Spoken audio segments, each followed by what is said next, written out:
Hello my dear friends, कदम सरी घाटी में एक बार फिर आपका स्वागत है। आपको आज 12th ज्योग्राफी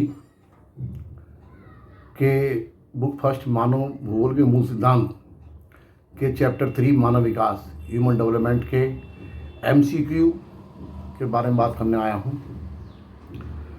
इसमें कुछ जो क्वेश्चन है बेस्ड ऑन CBSE NCERT ये मैंने इसमें लिए हैं वीडियो में, और मुझे उम्मीद है कि आपने ये चैप्टर अच्छे से पढ़ लिया होगा, NCERT की रीडिंग कर ली होगी, तो उसके बेस पर आप ये इनके आंसर जो मैंने वीडियो भेजी है आप जो है अच्छे से दे पाओगे। अब मैं शुरू करता हूँ। क्वेश्चन नंबर 1 है, निम्न में से कौन सा विकास का सर्वोत्तम वर्णन करता है? ऑप्शन है ए आकार वृद्धि, बी गुण में धनात्मक परिवर्तन, सी आकार में स्थिरता, डी गुण में साधारण परिवर्तन। तो इसके उत्तर है बी गुण में धनात्मक परिवर्तन।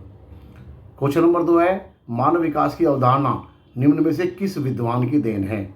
ऑप्शन है A professor Amartya Sen, B doctor Mahbub ul Haq, C Ellen V Semple और डी रेडजेल। तो उत्तर है इसका डॉक्टर महबूब उल हक, ऑप्शन बी। प्रश्न नंबर 3, निम्न में से कौन मानव विकास की रिपोर्ट को प्रकाशित करता है? ऑप्शन है ए संयुक्त राष्ट्र विकास कार्यक्रम, बी विश्व स्वास्थ्य संगठन, सी विश्व बैंक और डी विश्व आर्थिक मंच। उत्तर आप जानते ही हो, ऑप्शन ए संयुक्त राष्ट्र विकास कार्यक्रम या UNDP। क्वेश्चन नंबर 4, मानव विकास सूचकांक की प्रथम रिपोर्ट कब जारी हुई थी? ऑप्शन है ए 1985, बी 1987, सी 1980 और डी 1990, 1990 यानी कि 1990। तो उत्तर है इसका डी 1990। क्वेश्चन नंबर 5, नोबेल पुरस्कार विजेता अमर्त्य सेन के अनुसार विकास का कौन सा मुख्य उद्देश्य है? ऑप्शन है ए भाईचारा वृद्धि, बी स्वतंत्रता में वृद्धि, सी लोकतंत्र वृद्धि, डी समानता। उत्तर है ऑप्शन बी स्वतंत्रता में वृद्धि। क्वेश्चन नंबर 6, निम्न में से किसने संगठन ने आधारभूत आवश्यकता उपागम प्रस्तावित किया? ऑप्शन ए अंतर्राष्ट्रीय श्रम संगठन, बी संयुक्त राष्ट्र विकास कार्यक्रम, सी विश्व स्वास्थ्य संगठन, डी अंतर्राष्ट्रीय मुद्रा कोष। उत्तर है ऑप्शन ए अंतर्राष्ट्रीय श्रम संगठन। क्वेश्चन नंबर 7 है, मानव विकास के मध्यम स्तर में निम्न में से कौन सा देश आता है? Option A Norway, B Canada, C Bharat, D Singapore. उत्तर है ऑप्शन सी भारत।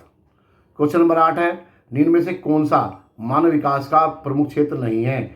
ए संसाधनों तक पहुंच, बी लंबा और स्वस्थ जीवन, सी शिक्षा और डी उत्तर। तो उत्तर है इसका ऑप्शन डी गरीबी। अब क्वेश्चन नंबर 9, UNDP का विस्तृत रूप क्या है या इसकी फुल फॉर्म क्या है? ऑप्शन है संयुक्त राष्ट्र विकास कार्यक्रम, बी संयुक्त राष्ट्र विकास परियोजना, सी संयुक्त देश विकास कार्यक्रम, डी संयुक्त राष्ट्र निम्नीकरण कार्यक्रम। उत्तर है ऑप्शन ए संयुक्त राष्ट्र विकास कार्यक्रम। क्वेश्चन नंबर 10 है, मानव विकास सूचकांक निम्न में से किन प्रमुख क्षेत्रों में निष्पादन के आधार पर देशों का क्रम तैयार करता है? ऑप्शन ए संसाधनों तक पहुंच, बी शिक्षा, सी स्वास्थ्य या डी उपरोक्त सभी। तो इसमें तीनों ही आएंगे, संसाधनों तक पहुंच, शिक्षा, स्वास्थ्य, यानी कि उत्तर है ऑप्शन डी उपरोक्त सभी। क्वेश्चन नंबर 11, मानव विकास सूचकांक में विश्व के निम्न देशों में किसका स्कोर सबसे ज़्यादा है या उच्चतम है, हाईएस्ट है? Option A Norway, B Japan, C Australia और डी आइसलैंड। उत्तर है option A Norway. Question number 12, मानव विकास उपागमों में से किस उपागम का प्रतिपादन अमर्त्य सेन के द्वारा किया गया है? ऑप्शन ए आयु उपागम, बी क्षमता उपागम, सी कल्याण उपागम, डी आधारभूत आवश्यकता उपागम। उत्तर है ऑप्शन बी क्षमता उपागम। क्वेश्चन नंबर 13, निम्न में से कौन सा वह देश है जिसने सकल राष्ट्रीय प्रसन्नता को देश की प्रगति का आधारिक माप घोषित किया है? Option A Bhutan, B USA, C Sri Lanka, D Japan. उत्तर है option A Bhutan. Question number 14, मानव विकास सूचकांक में विश्व के विभिन्न देशों का क्रम निम्न में से किस स्कोर पर आधारित होगा? ऑप्शन ए 0 से 100 के बीच, बी 0 से 1 के बीच, सी 0 से 10 के बीच, डी 0 से 5 के बीच। उत्तर है इसमें ऑप्शन बी 0 से 1 के बीच या 0 से 1 के बीच। ऑप्शन बी उत्तर है। क्वेश्चन नंबर 15, मानव विकास के निम्न स्तर वाले देश प्राय विकास के किस सेक्टर पर अधिक व्यय या खर्चा करते हैं? ए सामाजिक, बी आर्थिक, सी शिक्षा, डी प्रतिरक्षा। तो ऑप्शन इसका उत्तर है डी प्रतिरक्षा। ठीक है, तो अब अगला क्वेश्चन नंबर 16, निम्न में से कौन सा कथन वृद्धि के संदर्भ में सत्य है? ए वृद्धि मात्रात्मक और मूल्य निरपेक्ष है, बी वृद्धि गुणात्मक और मूल्य सापेक्ष है, सी गुणवत्ता में सकारात्मक परिवर्तन वृद्धि को दिखाती है, डी इसका चिन्ह केवल धनात्मक हो सकता है। उसका उत्तर है ए, ऑप्शन ए वृद्धि मात्रात्मक और मूल्य निरपेक्ष है। क्वेश्चन नंबर 17, बाल लिंग अनुपात में गिरावट के मुद्दे को संबोधित करने के लिए भारत सरकार ने कौन सा कार्यक्रम शुरू किया है? ऑप्शन ए बेटी बचाओ बेटी पढ़ाओ, बी साक्षर भारत अभियान, सी उज्ज्वला योजना, डी आत्मनिर्भर भारत योजना। इसका उत्तर है ऑप्शन ए बेटी बचाओ बेटी पढ़ाओ। क्वेश्चन नंबर 18, निम्न में से कौन सा सशक्तिकरण का सबसे सही अर्थ है? ऑप्शन ए अपने विकल्प चुनने के लिए शक्ति प्राप्त करना, बी सामाजिक व आर्थिक दृष्टि से पिछड़े समूहों का सशक्तिकरण करना, सी शारीरिक रूप से बलवान होना, और डी है ऑप्शन ए और बी दोनों। तो ऑप्शन उत्तर आएगा इसमें डी, ऑप्शन ए और बी दोनों हैं। तो यानी कि इसमें जो सही है उत्तर इन चारों में से डी है, ए और बी दोनों हैं। यानी कि सशक्तिकरण का मतलब है अपने विकल्प चुनने के लिए शक्ति प्राप्त करना और सामाजिक और आर्थिक दृष्टि से पिछड़े समूह का सशक्तिकरण करना ही सशक्तिकरण कहलाता है।